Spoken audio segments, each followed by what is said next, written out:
country ni yako ama ni yako. But you live here. You can do all those things without that 1 million. I can tell you right now the way the world is shifting. The Africa side is shifting towards there. Like you can see that headquarters of even major brands are moving to Rwanda. There has to be a very data-centric reason for that. Do you know that the person who's believed to have been the most richest man to ever existed came from Africa? You know who Mansa Musa is? And it's for us to be able to know that there is people like Mansa Musa who have lived in the African narrative and they have made it in one way or another, and that's how we can be able to also make it.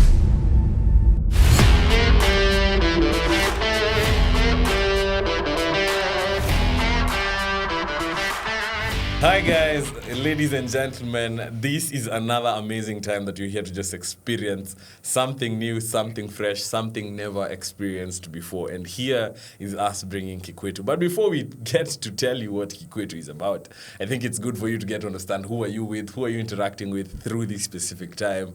And yeah, I'll let each and every one of my specific cohorts through this podcast to just explain who they are, why Kiquetu for them, even as we walk through the journey. But even as we begin, I just want to know, who are you guys? Who are you guys? For our audience and everyone who's listening, so that they can be able to just understand who you are. Karibuni sana. Asante sana Najoli. My name is Titus Musau. I'm a community fellow at ALX, and as well I have a background in mathematics, BSc mathematics. And as well as data analytics. Najua kari yangu been quite diverse. Titles, guys, titles. Land. Anyway. I'm also Fredrick Owiti, and I work with Alex. Sidhani hata alikuwa amemaliza by the way. Acha malize. Hapana, tutaendelea nayo. Nimekuwa na bit of quite a diverse career. My first job ilikuwa in manufacturing industry, and then I ended up transitioning to a project. Last year I worked on a full year, 1 year project management before now transition to now managing community. So something that I love. Why Kiquetu? I think something that it really resonates with me as well. Sharing or highlighting the stories at times you find a success story or those stories that are in the community but are not always amplified. So we want to see how do we amplify these stories? How do we encourage our communities? So that's one of the main whys. We are looking to pilot this podcast, and I'm really happy about it and excited about it. Kabisa, twende drum rolls. Moto sana. Over to you. Yeah. Now it's your turn. Finally, you've been waiting. My friend. I'm Fredrick Owiti, and I currently work with Alex. I can say I've had some quite exciting career, given that I originate from the structure engineering background. That's what professionally I was meant to do. But in 2020, during the COVID time, a lot happened, and I think that's where the shift happened. My story got a little, I think I hit my low as a man. That time. The rock bottom. My rock bottom. It was really rocky. You have hit that. So, that time now, to curb my depression, I had to learn something harder, the way I always do. So that's when I got into the tech world, and I ventured into software engineering. At that time, ILX was offering a free course. I think I joined in, did their screening, passed their screening, and I managed to join them, graduated as a software engineer in a year. And then that's how my career now shifted from a structure engineer to a software engineer. So I've been practicing. I've worked with various startups. I've worked with various companies in different capacities as a software engineer. But again now, my satisfaction as a man was that age, new on that one. It came to a moment where my social life and even my balance was quite affected. And so I think that's when the revelation came to me that I needed to do something more human-facing. And now I found myself transitioning into the relationship management path. Okay. And that's what I currently do. Okay. And I think right now I believe with all my expertise, given that I come from very technical backgrounds, and right now I'm in a more social-facing background, I believe that's where my calling is, that's where my satisfaction is.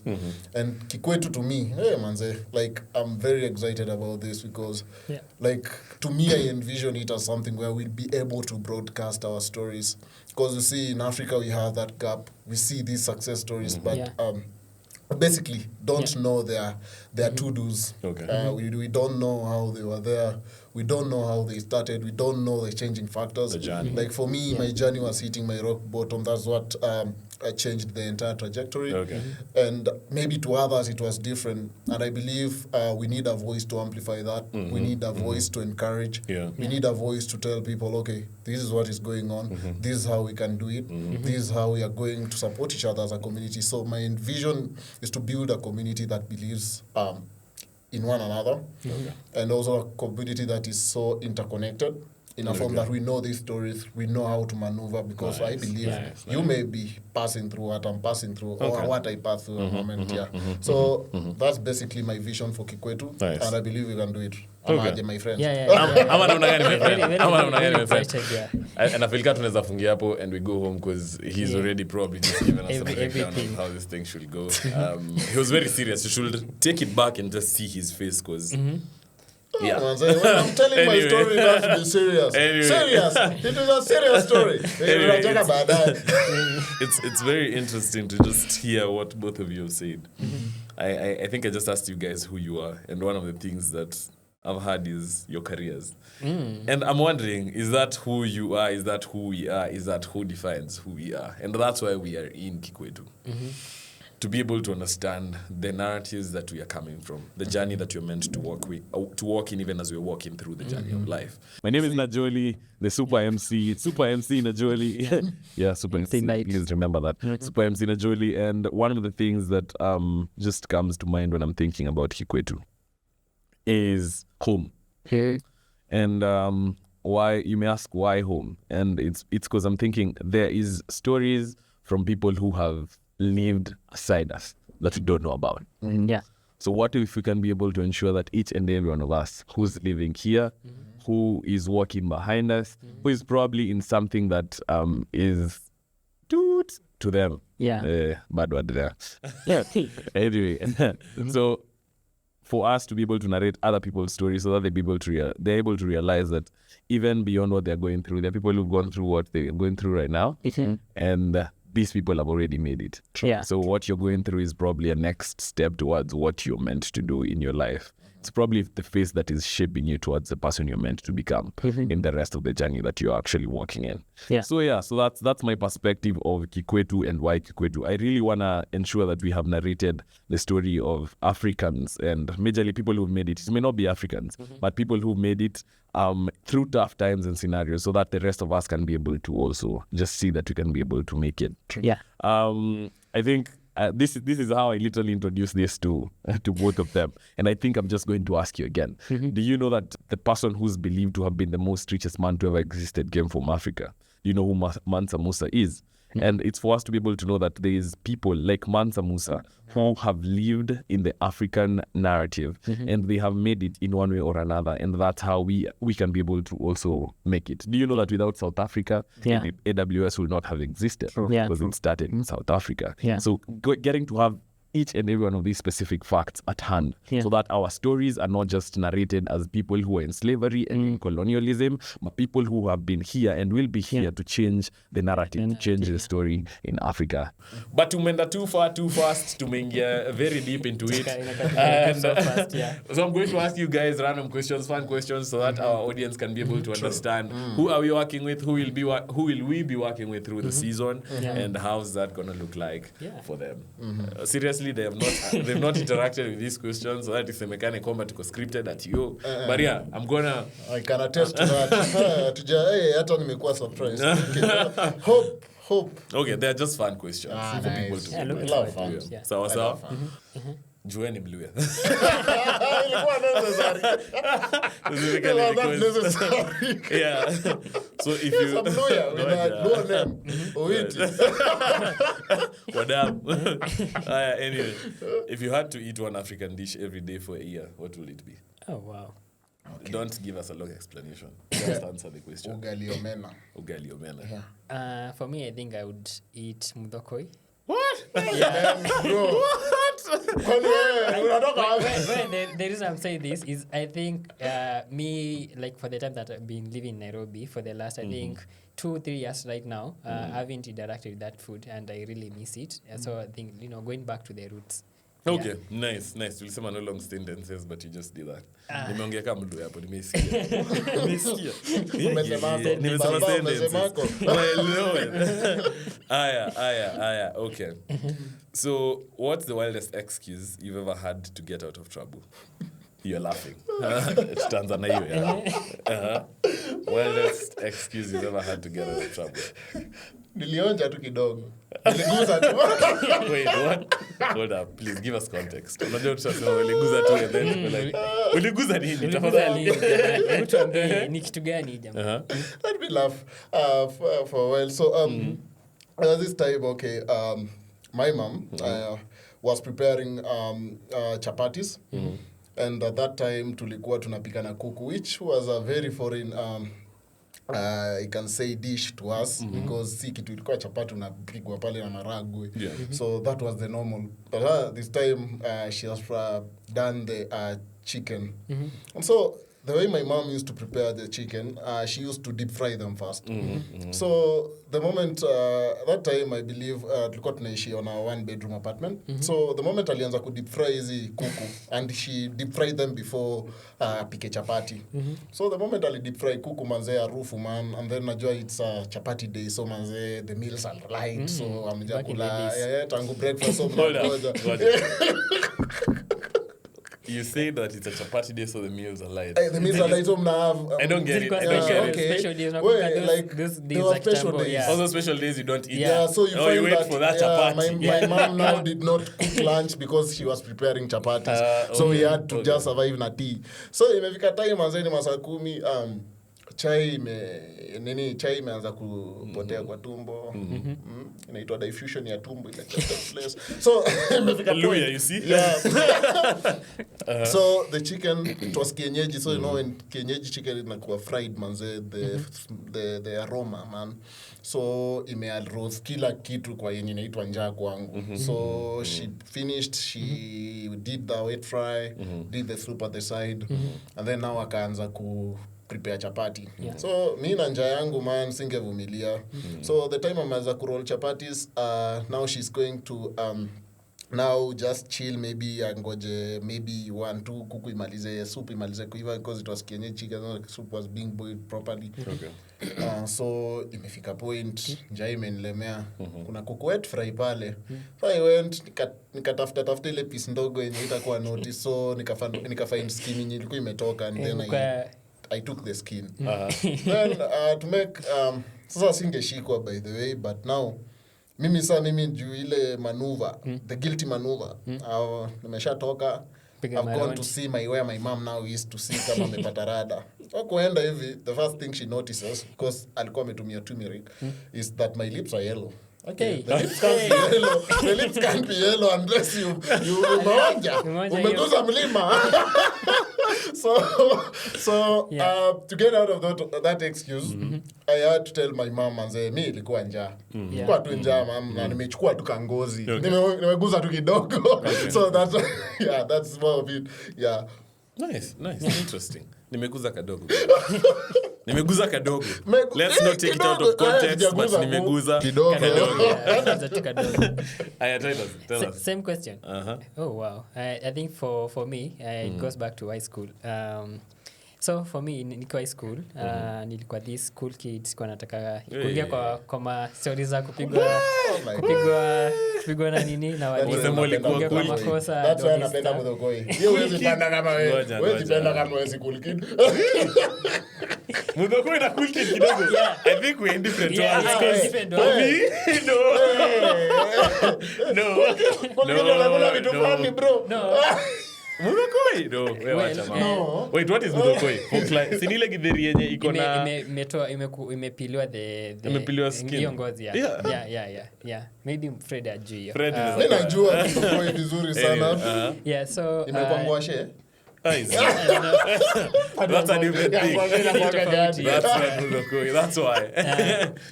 So nikiwa high school, nilikuwa na ile msepini kupigwa na walimu and all stuff. And also Which school are you? nilikuwa Kathiani Boys, the mighty Kathiani Boys. Mighty. Yeah. Kwani, is there a story that you know about Kathiani that you don't know? Niko like, ninyo to mighty na the ulikuwa UN? Nilikuwa the UN. Yeah. That's a problem. That's a problem anyway. Yeah. So nilikuwa form 4. Kuna time hizi weekend challenge. If I'm not wrong, the time weekend challenge. Wasichana wamekuja shule yetu, tulikuwa tumehost different schools. Shule yenyu ilikuwa Kambani. So the ladies were the ladies. Yeah. I'm not saying anything about any other person. But we had the best school bus by there. Like if you know that school bus, if you have the photos, like the former school buses before zipigwe rangi ya yellow na the CS. Best school bus. Kwani mlikuwa mna travel by air? Ama mlikuwa mna travel on land car sisi? Like hizo shule zingine like within our region. Sikia tu wewe acha mambo. Unajua siku waipanda basi yetu ya high school. Ulikuwa school gani? Rush Academy Kakamega, but nilitoka Kakamega High. So ili happen actually nilipanda but nikiwa form 4 because form 4 nilikuwa footballer. So nilipanda basi yetu form 4. Yeah, so back to my story. Lakini but anyway. So hiyo siku yenye tumehost madem wamekuja shule yetu, imefika jioni, people are now leaving, the guests are leaving to their schools. Yeah. Madem wengine walikuwa wametoboa taya za gari yao ndio wasiende. They wanted to stay in our school. Ladies. Yeah, walikuwa wametoboa. Ile mnasikanga ile like we have a sister school inatoka the girls, but now these are the girls. Ni shule yetu ingine meeting in a certain function, tukawabamba and all that. So they wanted to stay around. Sasa shule yetu wakasema they can't give them our school bus wafikishe shule. And as you know, maboys tunakwanga chiki kidogo, especially kwa high school. Hiyo time kuna wale maboy wameandika letters nini then wakaniambia afuka spray hivi pale marashi bana. Yeah then wakaniambia Tito unakwanga msimu kiss before you open. That kissed me before you open. Yeah, gross that. What the heck anyway. Yeah, so wakaniambia Tito ndio unakanga ule msee unanga story mob na walimu au mademu wako nje ya gate yetu. Unaweza peleka hii barua uwafikishie. And then ujifanye umeingia staff room. Hiyo ni kwa kitu saa 1:30 juu. Ulikuwa unapeleka letter? Yeah, si letter moja kadhaa. Nimeambiwa nipeleke zifike shule. Cool kid. Yeah, so nikaenda nikapata na dem fulani hapo nikampea the letters afikishe. Then wakati tunatoka tu kwa gate nikapata na the deputy principal. Drum rolls, yo. Anyway, so your time the deputy principal and then the teacher on duty luckily that time hakukuwa kwa ofisi. So nikamdanganya nilikuwa nimeenda kutafuta teacher on duty na nikadhani ako nje ya gate ndio maana nimetoka huko. Had you delivered the letters? Nilikuwa nisha deliver. So you saved a lot of relationships, let me tell you anyway. Yeah, so I think that was the weirdest thing I got away, like I had to lie to get away. Okay. Yeah. Nice. Ish. Yourself on stories deep. Aside from the high school and the UN. Wow. If you had 1 million shillings. No, I'm not talking about Kenyan shillings. I'm talking about USDs. 1 million USD. And you had to spend it in one African country. How would that be and why? How and why? Yeah. Which country, how and why? Which country? So which country would you spend it? No, I did not call it an investment. Inaweza kumenda sherehe.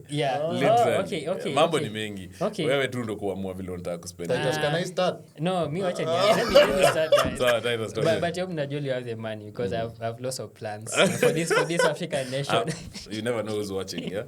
Maybe your narrative is what they need. Yeah. So for me, I think first I would go for a trip. Inaitwa Zanzibar. Okay. It's a very cool place to spend your holidays in case you're looking for a place to spend your holidays, even for a week. The people you find there, the fun and everything. Yeah. But that money is quite a lot. Haitaisha. There's the investment bit. But umesema but hii ni idea. Jibambe. Yeah, ni jibambe. Wacha ni jibambe. Yako. Yeah, doni yangu. Hakuna mtu atatupangia vile tutaspend the money. Yeah. So the other thing, I think Kenya is a really potential country. Bro, you live here. country ni yako ama ni yako. History. But you live here. You can do all those things without that 1 million. Okay, kwanza umesema ni country moja. Country moja, yeah. Bwana, chagua country moja. Okay. You've given a chance to change the country then. Seychelles. Yeah, Seychelles. Nice choice. Okay. Yeah. Why Seychelles? Quite is an island, quite isolated from Nini, but still, connected with the African Nini. So I feel it's a space that maybe most people haven't explored. Now, for me, out of curiosity, because I'm also a curious person, I'd love to spend my time there to see, what do people in Seychelles do? Yeah. What things can we collaborate in? Yeah, as Kenyans as well. Yeah. So if you want to spend the money. Okay. Yeah. Okay. Nice. Seychelles. Love to see. Maldives inakuwa continent gani? That is Egypt. Producer, Maldives iko wapi? Wewe unafaa uelewe. Unajua Maldives iko? ChatGPT. Maldives. Amesema ajui. Yeah. But for me, for very real Clearly reasons. hasi wana watu because they don't know where Maldives is. For me, I know where Maldives is. So for me, for very obvious reasons. Yeah, obvious. Okay. Okay, so I'll choose Rwanda.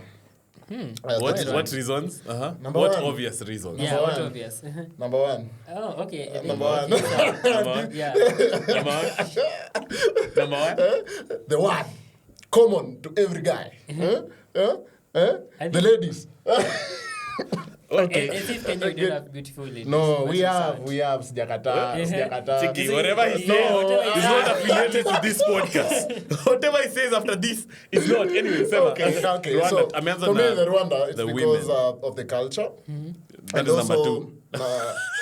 Yeah, that's number 2. Sijakata. The women. Rwanda has beautiful Why women. though? Yeah? Or beauty. Beautiful Beauty is women. only As guys manze tunapata confidence Same as yetu guys, when as- you are surrounded by beautiful As people. you. But mimi sawa mimi. Okay, and then you see right now currently in Eastern Africa, the place I see like there's some sort of systems working whereby I can have that much money. And then Is it true? Is this true, our audience? Okay, like you can say whatever you want to do. Maybe it's propaganda, maybe it's not. But I'll go with what we see. Because in Africa, at least you can see what these countries are doing. You can see Nigeria, you can see South Africa, you can see the hickey hacker that are encountered in such countries. But we haven't heard of something in Rwanda. And we can see that the corporate world in a move to Rwanda. So if you want to invest or to spend $1 million wisely, dollars, you need first the systems that are working, even if you are going to spend or invest, right? So Rwanda, why Rwanda? It has various programs that you can see, okay, if I'm going to keep my money in this, I'm going to do. Okay, another thing is Rwanda is very promising for corporates. So most probably I don't want to work with $1 million as an individual. Maybe I want to maybe structure something, a trust or something for the tax benefits. And so which country right now in Africa can give you much of a structure if not Rwanda? And I'm thinking, so think about it logically pia bana muzikwe tu logically. So you need a structure. Yeah, you need a structure. We are putting Africa together. Amaji. Yeah, you need a structure. So to me, Rwanda, the structure will be there. It will give me the potential. It will give me access also. Because from Rwanda right now, it's very easy maybe to operate even at a continent scale. Really? Yeah, because look at it right now. Look at Do it. you know people from there? Yeah. I know, and Like I can people tell who you, are doing I that. can tell you right now the way the world is shifting. The Africa side it's shifting towards there. Like you can see that headquarters of even major brands are moving to Rwanda. There has to be a very data-centric reason for that, Interesting. and I'm after that. Interesting. Yeah. So Interesting. to me, that's Rwanda. If it's with money, Rwanda. If it's without money, Uganda. Hey. Hey, bana, Okay. cookie ya wanchwani full. Literally. What gets home Then is food. Yeah, food. Anyway. All the same. Anyway, all the time. that's a very interesting one. And good for you. Good for you. And you have to share your insight on that too. For me, I think I'd go with Kenya. I'll actually go with Kenya because this I'm not thinking about leisure. I'm thinking about investment because I'm like, we are one of the most stable economies in Africa. That's a funny thing. We don't know about that. Yeah, Especially us who are here, True, we don't know true. about that, but we have economies that are actually working. There are countries, which I can't mention, that probably are pegged on a president, and if that president Like dies... Rwanda, yes. I did not say that. He said that. Please, it should not be affiliated. Anyway, I'm just saying there are countries where probably it's pegged on a president, and if that president dies, it becomes a whole story. For us, when this term ends for our current president, the very famous and renowned Kasongo, if at all he leaves presidency, we'll still have an economy running. If at all he does his thing there and other things are running on the side, things will continue running. And because of that, I think investing, I'll invest in stuff in Kenya, specifically because I think have a burden at heart for change in the country that I'm currently in. Now maybe also to add to your point, like ukiangalia some of these big brands also setting base in Kenya. We actually have a lot. We have a lot. We have so much. Ukiangalia, for example, like United Nations, they are setting their main office, like head office to Nairobi. It's really moving. Like ukiangalia other brands, kina AWS, kina Microsoft, they've already set up here. So if I'm thinking about investment, I think Kenya will be it. But if I'm thinking about leisure, probably, I think I have a number of countries. I can't keep one there. I think there's Egypt with the ruins. I think there's South Africa with where the Indian Ocean and the Pacific Ocean they meet, and you see the partition. There's Madagascar. There's Seychelles, and then there's my home country with the best of the big five and animals and wildlife, Kenya. So that's it for me. Kenya, I think for leisure anytime. Yeah, there's so much here. For leisure anytime. For me, Najembe, I think I'll do the things that need to be done in the country. That's why I can't choose Kenya. I need to choose something else because these ones I will do whether I want it. So beyond that, I think you've known bits and pieces of ourselves through that conversation that we've just had. So this juncture, I think one of the things that I just want us to put out there is personal to each and every one of us. Why do you think it's important for us to narrate African stories to the rest of Africa? Let's keep it precise and short. Okay. To me, one thing I've noticed is that there's a serious disconnect, and I believe like these things have been happening. We've been in a sort of revolution, and that means that we've adopted a lot of Western culture, and through it we find ourselves narrating their stories, and what that does, it makes our stories less exciting. And I can tell you, like Najoli here mentioned about Mansa Musa, and it won't be surprising if most of you are going to be hearing it from this podcast specifically. But he was the richest man to ever exist up to now. And you see there's a disconnect because we've never learned about him in our history books. But something funny we've learned about Fredrick, all these people, the missionaries, in our history books. So we've focused so much on Western culture that we have forgotten what made us. And this doesn't even mean all about history. I believe in Africa we sit on a gold mine, not only talent, but also very great minds. And I believe when we get to expose them to this type or this kind of content, this kind of podcast, we can be able to hear their whole story, their whole talent chain, from how they began to what made them, to what broke them, to how they rebuilt themselves, and what they are doing to keep up and manage to wake up with themselves every day. So I believe, to me, Kiquetu is all about that. It's all about telling these stories in a way that a young African man, a young African lady can wake up and say, okay, I've not heard that, I want to be like Elon Musk. Why? Because he has money. But I want to be like a person, or Mansa Musa, because I understand the logic, I understand the process. And what does that mean, maybe? What that makes of us as Africans, we understand the logic towards success. And which is very important. because right now we deal with a lot of corruption in terms of culture, where we believe like you will just wake up and be there. But we can see even the success stories we even have in Kenya, and if you just follow them up, even the way the Raila Odinga, these are some of the influential figures, and you'll find that these people battle life imprisonments, they battle a lot of things. Right now we can see them for their success if we want, yes. We can try to beat them. We can think we can beat them overnight. But the most important thing that Kiquetu is going to always highlight and document is the logic and the path towards their success. And if we can do that, I believe we will raise a generation which knows what it takes to make a successful person. Nice. Amazing. Okay, I think Najoli alikuwa amesema like short and precise, but I think went overboard. You highlighted that was a good one. But hey, short and precise. Anyway. So for me, I feel the reason why we are doing this, there's a bit of, when we were studying in high school, or like our education system is more westernized, and we don't always get to tell our stories our own way. For example, if we were to look maybe at the minerals in Africa and all that, for example, in Kenya, we've lots of minerals, or even like trees that we do export as medicine, and then now we import again.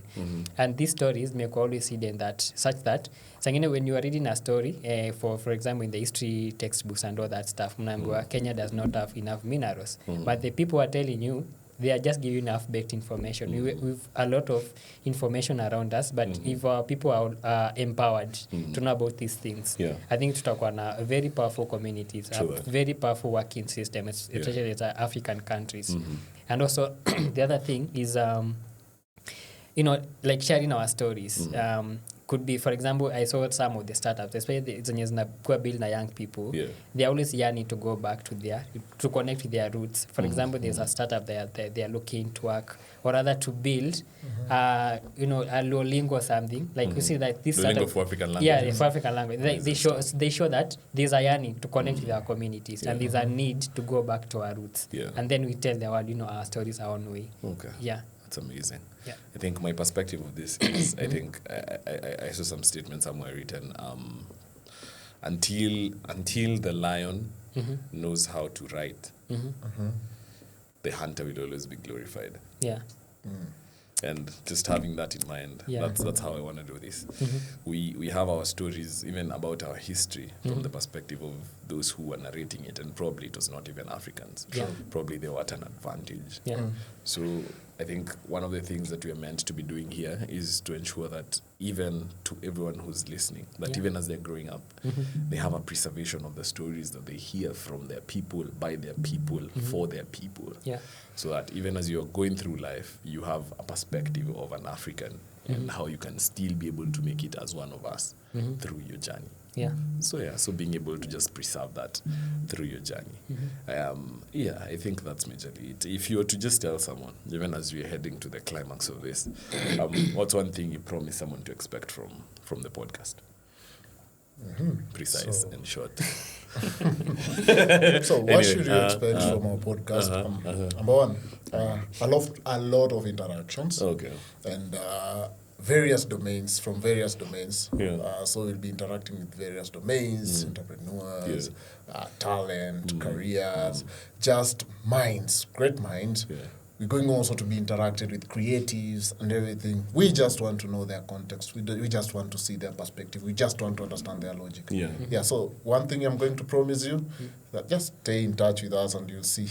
You'll realize that we'll have a lot of things to offer at the end of the day. So just stay tuned.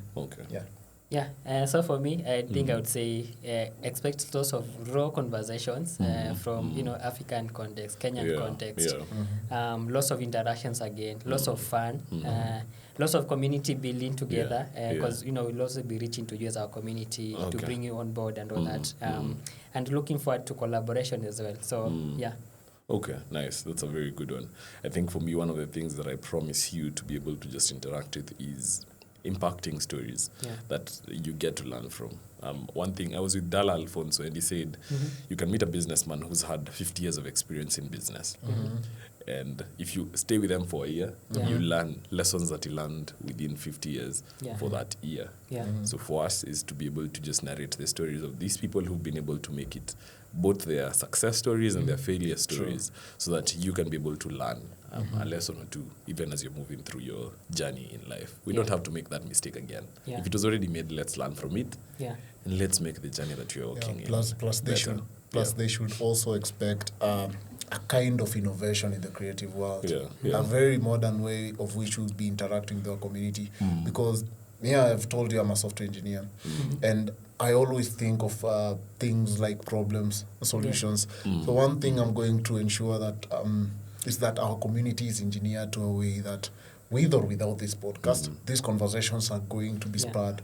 So we are going to have a very, very vibrant community.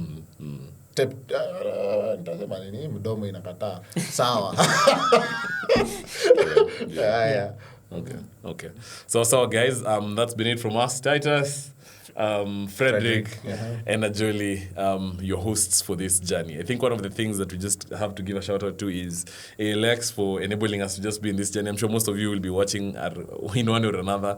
Most of you will actually be related with ALX as the first step before we get to the rest of the humanity out there, the rest of the country, and also just iHub for giving us this amazing space that we've been able to do this recording.